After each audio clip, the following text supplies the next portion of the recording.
Hello, I'm Paula Miller. I'm a fifth-year PhD candidate at OSU. I'm also an interactive design and development learning consultant at Nationwide Insurance. And I'm here today to support you in your transition from face-to-face teaching to online teaching. Much of what makes you a really great teacher face-to-face is going to translate to what's online. Though there are a few key differences in approach, we're going to focus on 4 areas. We'll talk about course planning, lesson delivery, building rapport, and facilitating discussion. I'm also going to end the video with some tools that will help you design and deploy your course. So a face-to-face course allows for a lot more flexibility than an online course. The course will be infinitely easier to manage if you set up your structure and full schedule ahead of time and decide on a consistent organizational scheme.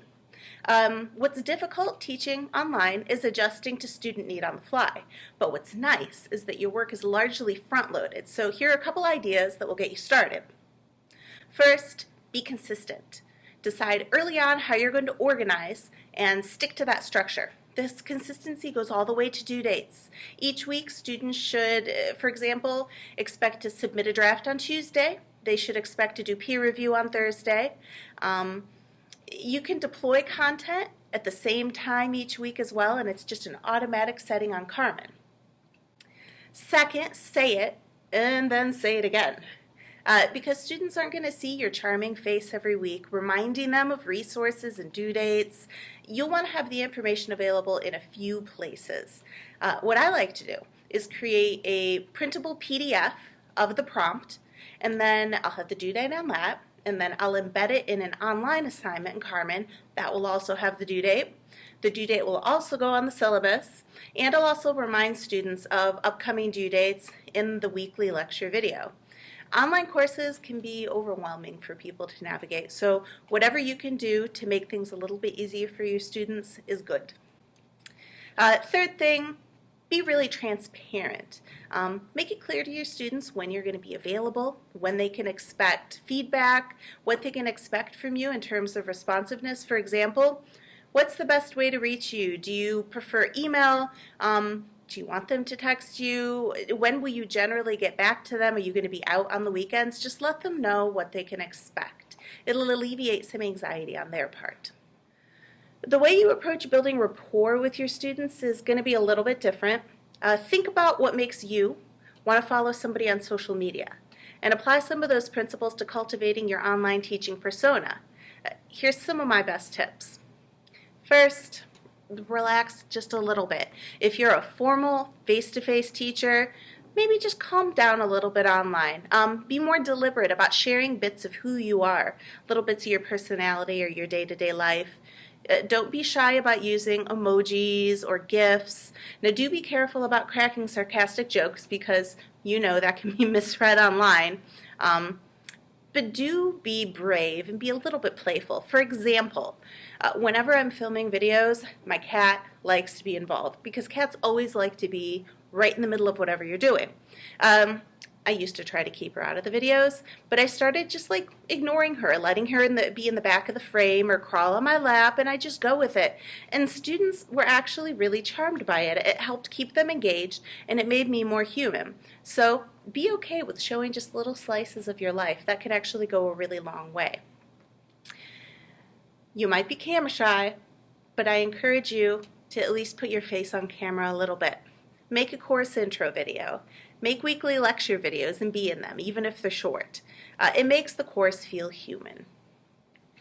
So you can't lecture online like you do face-to-face. Now, you could, but if you uploaded 4 hours of video each week, your students will be bored and you'd be frustrated because they wouldn't watch your videos.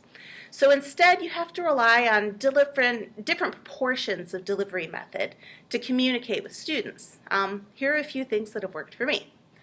First of all, there are a lot of different kinds of video lectures and different sections in a video lecture, but I encourage you to let them see your face.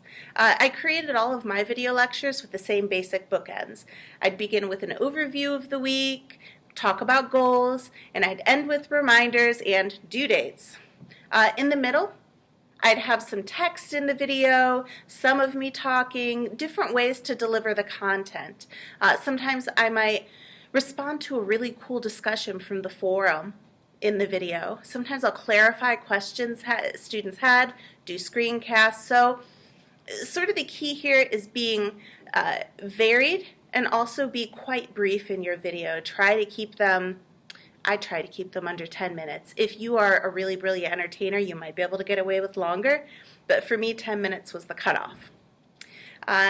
What's nice is that you can include more variety in these online courses, and you'll be leaning less on the lecture. So think about creative ways to communicate. Could you make a cartoon, chart, infographic? There are all kinds of really cool free tools on the internet, so be creative. Discussion facilitation works best when you compare it to having a conversation on the internet, which is something most of us do regularly. Think about Twitter or Facebook. What causes you to want to respond to something? Weave some of these thoughts into your discussion board planning. I've had great success giving students a few options for how to engage with the week's content. 2 of the discussion board prompts would directly relate to the content, but the third would ask students to connect the content to their own experiences, which encouraged students to open up and tell one another stories, and it made that forum just a little bit less intimidating. Now, there's some debate as to when you should engage with students and jump into the conversation. Your discussion forums might be bustling, and if you don't want to respond to everything, be selective. My approach was respond if someone asked a direct question or seemed confused, because I found that if I inserted myself into the conversation too much, the students would just step back. If you wait, sometimes they'll answer one another's questions.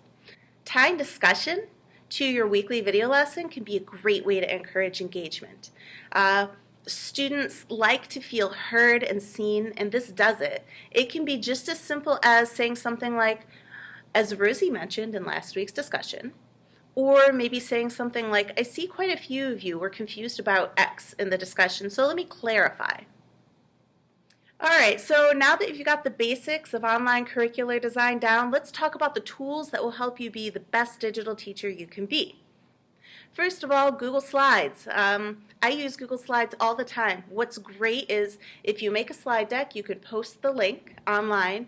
You can also use that slide deck in your online video or put voiceovers with it. So it's a really versatile tool. You might also consider using Screencast-O-Matic, which is a simple screencast tool. You can help students navigate interfaces. You can also use it to talk about sample student work. Powtoon is an easy-to-use online animation video. If you want to copy your way to describe a concept, Powtoon is great. Canva contains a lot of online templates and tools so you can make really beautiful infographics and visual aids. iMovie is a very accessible, standard video editing platform, and we have it on all of the computers here in the department, so you can get some help in the DMP with iMovie. Speaking of the DMP, the Digital Media Project is a resource for you both to get some help composing videos and materials for your class, and also they let you borrow tools, cameras, audio equipment free of charge, and that's right here in Denny Hall. And the digital unions are also a resource for digital composing tools. We actually have a video studio right in the basement of this building that is click and go, so I encourage you to use the digital unions. Now here are a couple of tips for making a good video in a really simple way. First, make sure the light is coming from in front of you, not behind you, so you don't look like a giant shadow. You could put a desk lamp in front of you or sit facing a window.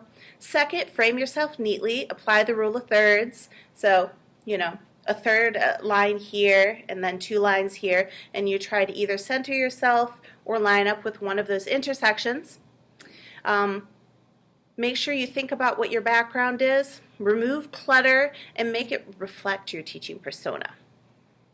I have every faith that you are going to be a brilliant online teacher. Of course, use one another as resources, and you have a wonderful team here at OSU to support you, so best of luck.